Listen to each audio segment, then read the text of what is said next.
then amuning rulings ng Supreme Court, that's homicide or that's murder. If a similar case is later on brought in the court should decide the case in the same manner.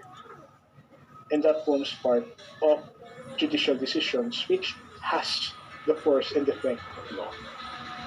Okay? Ang objective nila is to be consistent. Okay? It's not to be unfair. It's to be consistent. And if the case is decided this way, in this particular case, future cases will have to be decided the same way. Or else, it will create an effect of inequality or discrimination. Diba? Kaya for example, imo kaso karon pareho sa kaso nga gin promulgate 15-20 years ago, tapos dito siya gin-acquit, ikaw yung gin-convict. Bakit sa kaso niya ito gani gin-acquit siya nga ako yung convict niya, pareho na lang kami. Diba? So, that's inequality. So, you're wrong. You should follow that decision because pareho kami merito sa kaso. Siya gin-acquit, ako yung karon convict mo. Diba? So, that has jurisprudence, as we call that, has a force and effect of law. So, that also is a source of law in our Philippine legal judicial system. Okay? So, is there any question so far sa atong discussion before we proceed? No, sir. Okay. Sure? Gusto tulog na ka mo? La, sir. Okay. Okay now, let's proceed to the next slide. We have an obligation. We go now to our subject matter. Okay, so hopefully this introduction, this concept of law, introduction to law, is clear to you so that we could, proceed further. Now, we go now to obligation. Subject matter in our course for this semester is obligations and contracts. You have an obligation and you have a contract. But we go first to obligation. Obligation. Sige kita obligation, what do we mean? Obligasyon. Kilain lang ang pronunciation. Obligation, obligasyon. Anong obligation mo sa imong ginikanan, obligasyon mo sa imong pamilya, obligasyon mo sa imong eskulahan, obligasyon mo sa isig kapareho, obligasyon mo sa imong boss sa obra, obligasyon mo sa imong co-worker, obligasyon mo sa tupad balay mo, obligasyon mo sa imong syudad, So, maski diin lang may obligation. Okay? But we have to think what do we mean legally when we speak or when we talk about obligation. So, our Civil Code of the Philippines, particularly Article 1156, defines an obligation as a juridical necessity to give, to do, or not to do. Tatlo kabagay ang ginistoryahan sa obligation. Paghatag, pag-ubra, hindi pag-ubra. Okay? To give, to do, or not to do. We will talk about juridical necessity in a bit. But we have first to talk about these three matters or objects which are found under our obligation. I have an obligation to give. I promise to give you 1,000 pesos. That's your obligation to give. I promise to pay you 1,000 pesos. An obligation to pay, which is also an obligation to give. To do. I promise to clean my room. I promise to fix your door. I promise to fix your floor. I promise to clean your classroom. I promise to sweep the floor. An obligation to do, right? How about an obligation not to do? Your obligation not to cross the streets when it's not the pedestrian lane. Your obligation not to smoke in public places. Diba? Your obligation not to do illegal drugs. Because that's an obligation not to do. It's a negative obligation. If you have an obligation to do, you also have an obligation not to do. Right? If you have an obligation to do something under the law, you also have an obligation not to do something. Okay? So now, when we talk about obligation, the existence, the question of whether or not there exists an obligation is dependent upon the four essential elements of obligation. Let's now go to these elements. Okay? Number one is the active subject. Active subject. He is the person who has the right to demand payment or performance. Siya ang may kinamatarong sa pag-demand or pagpanukot sa payment or sa performance of a particular obligation. Is being referred to as the obligee or the creditor. Or sa ato niya, in a simple transaction, siya ang nagpautang. Okay, siya ang nagpautang. That is a real money, but it could be any other obligation. Siya ang nagpautang. Second is the passive subject. Is the person against whom obligation can be demanded. Okay? Siya ang ginasukot, in short, siya ang passive subject. Siya ang tao na ginasukot to comply, to give, to do, or not to do. We have he's also referred to as the obligor or the debtor, or ang nagutang. Okay? The next is the object or prestation. So, object is the conduct required to be observed. Ano na siya? Ano nga conduct? To give, to do, or not to do? Okay? So, in this particular case, siya ano ang iyang conduct nga pag-aubrahon ni passive subject? Ang pagbayad sa utang. Ano ang ginasupot sa iya, in short? Kundi ang pagbayad sa utang. Kung ang iyang obligation is to clean the room, ang iyang object is to clean the room.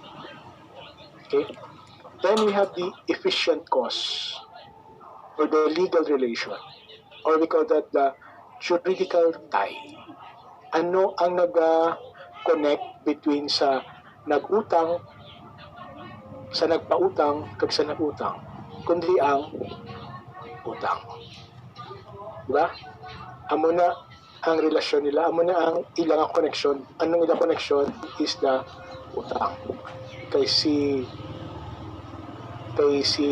creditor nagpahulam kay debtor, si debtor ang may obligasyon karon sang pagbayad sang iya utang. Okay? Which is the utang is the juridical or legal tie.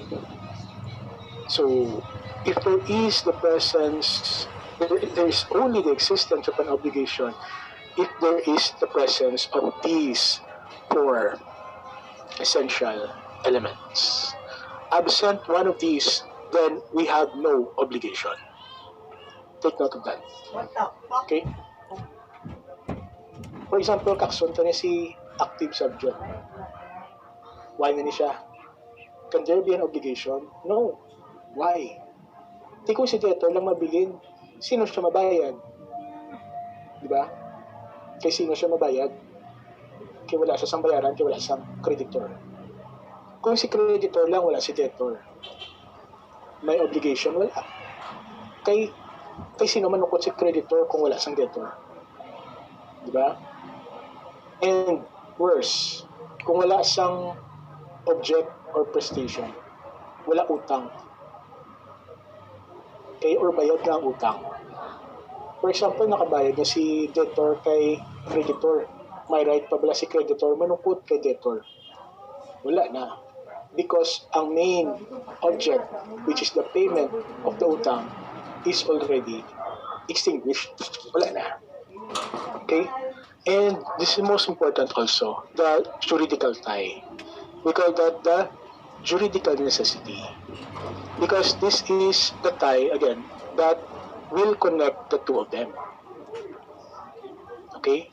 Because if wala sang utang, wala sang obligasyon magbayad si debtor kay creditor. Pag wala man obligasyon si creditor, pag wala siyang, wala siyang right si creditor na mag-demand kay debtor. Kaya wala siyang utang.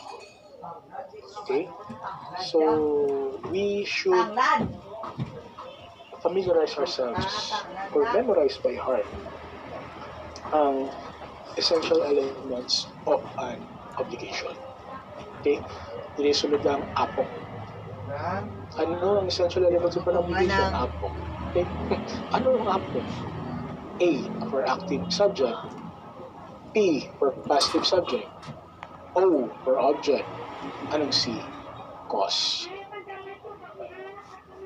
Okay? So, madula ang isa sa apat, wala siyang obligation. For an obligation to exist, dapat present tanan. Wala siyang absent. Okay? Clear? Yes, sir. Okay. Sige. We proceed to only be lasig na lang ta. Okay. We go to kinds of obligations. Under our civil code, we have these kinds of obligations. No? From the viewpoint of sanction, from the viewpoint of the subject matter, from the affirmativeness, negativeness, viewpoint of the persons obliged. Okay, so we now first go to the under the viewpoint of sanction. Okay, from the viewpoint of sanction, we have the different kinds of obligations. We have civil, we have natural, and we have moral obligations. Civil obligation are those which are provided for under Saturn Lai, Civil Code, no, and our contracts. Okay, so these are civil obligations. This is what the subject matter is about. Civil obligations. How about natural obligations? Natural obligations are those which are not necessarily found under the civil obligation, but as a natural person would perform or do. Okay? For example, sa natural obligation, nag-order ka French fries. Ang nag-abot si mo Coke, French fries, kag burger. Diba? Hindi bayaran mo, French fries lang. May libre ka. Now, following the natural obligation, are you obliged to return those that you have not paid for? The answer is, balik nyo. Of course, yes. Okay, diba? Because that is a natural obligation. Is it against law? No. But is it your natural reaction on the things, prevailing circumstances? Yes, it is. Okay, so natural obligations. But this is not the subject. This is not part of our subject matter, but only for purposes of academic discussion. We now go to moral obligations. Ano moral obligation? Moral obligations are a person's moral obligation towards himself. It relates more to a person's religious belief, religious affiliation. Okay, like for example, your moral obligation to go to church based on your religious affiliation. Right? So if you don't go to church, are you liable civilly? No, because there's no law requiring you to go to church every Sunday or every day. Natural obligation, no. It's not part of it because not everybody has the same religion. Okay? But that is your moral obligation towards your own religious belief. If you don't comply with your moral obligation, anong konsekwensya niya? Wala lang. Sa kay sino ka magiging liable? Sa imo nga konsensya. Okay? If you don't comply with your moral obligation, hindi ka man magiging held liable civilly for damages. Hindi ka man magiging held naturally.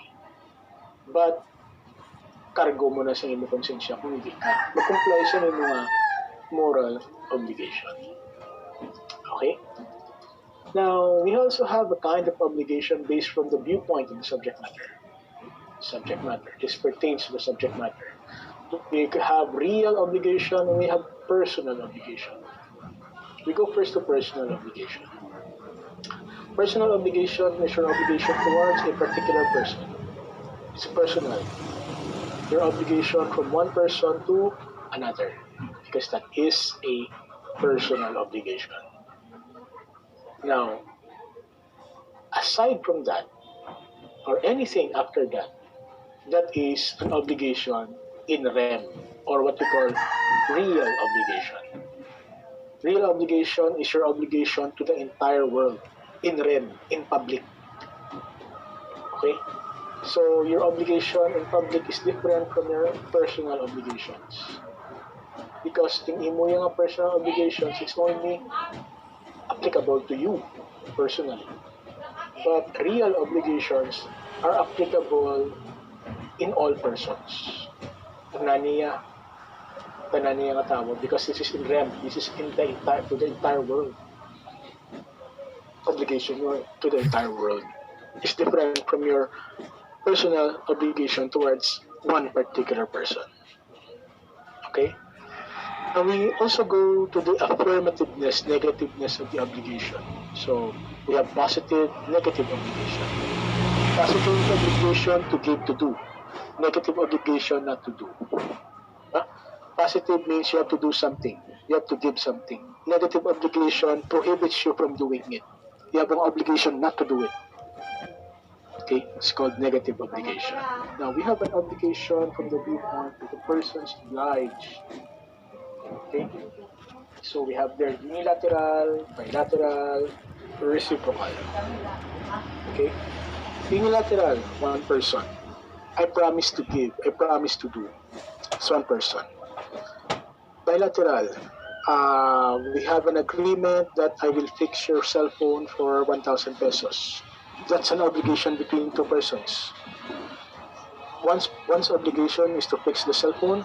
One's obligation is to pay the fixing of the cell phone in the amount of 1,000 pesos. Then that's bilateral, because that involves two or more individuals. Okay. Then we go to reciprocal. Reciprocal obligations are those obligations of which the performance of which is dependent upon the performance of another obligation. Okay? For example, I promise to, I will give you 1,000 if you can deliver today. Okay? So my obligation to pay 1,000 is dependent on whether or not you can deliver today. So if you can't deliver today, then my obligation to pay 1,000 pesos will arise. So that's what we call reciprocal obligation, because you reciprocate the performance of your obligation in another person's performance of his or her obligation. Okay? Are we clear so far? Yes, sir. Alright. Sige. Okay. Now we will just finish this one. Now we go to sources of obligation. Again, now we were talking about the sources of law, which is different from sources of obligation. Okay? In sources of obligation, first source of obligation is law. Okay? So your obligation to give, to do, or not to do is based on law. One of the sources of obligation is based on law. Okay? If there's a law requiring you to do this, if there's a law requiring you to do that, then that is source of obligation. Okay? Then we also have contracts as sources of obligation. So contract, if you agree on particular, if you can agree on a particular, you can agree on a particular contract. Okay, in our previous example, the payment of 1,000 pesos to fix the phone, yeah, you have a contract between the two of you, and that contract between the two of you is a source of your obligation to pay, and his obligation to fix. Okay, contracts as a source of obligation. So, basically, an obligation, if there is no contract, if there is no law, then wala ka sang source ng obligation. But if there's a contract, which can be sources of your obligation to do something. If there's a law, source of your obligation to or to perform something. Okay? Then we also have quasi-contracts. So sa kanina na sila nato ng quasi-contracts, ito bilang unjust enrichment. In which case you have to ito kanina example natin na may nag-order ka sa French fries, pag nalabot sa mo French fries, Coke, and burger. Okay? So you have the obligation to return it because no person shall unjustly enrich himself at the expense of another.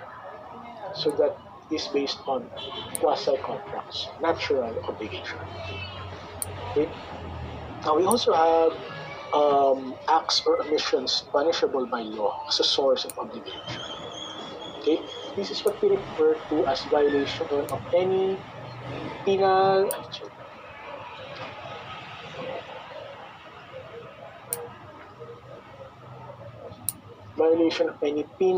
or criminal law. Okay? If you violate a penal or criminal law, you will be held liable. You have an obligation under 1157. Okay?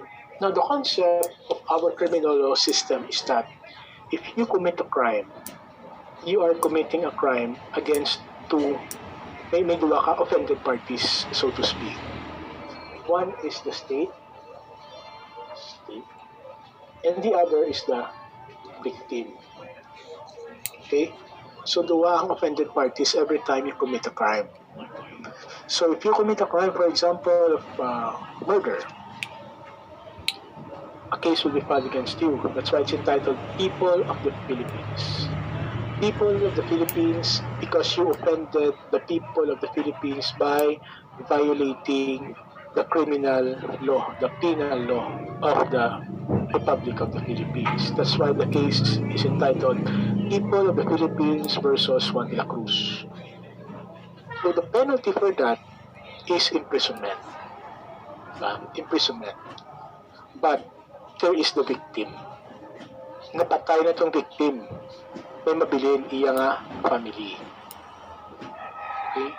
The family of the victim, because the death of their family member suffered anguish, emotional distress. Okay? May mga moral suffering sila. May kasakit sila, may kalisod sila, may pagkasubo sila, may pagkaugot sila, may pagkainit sila because of the death of their family member.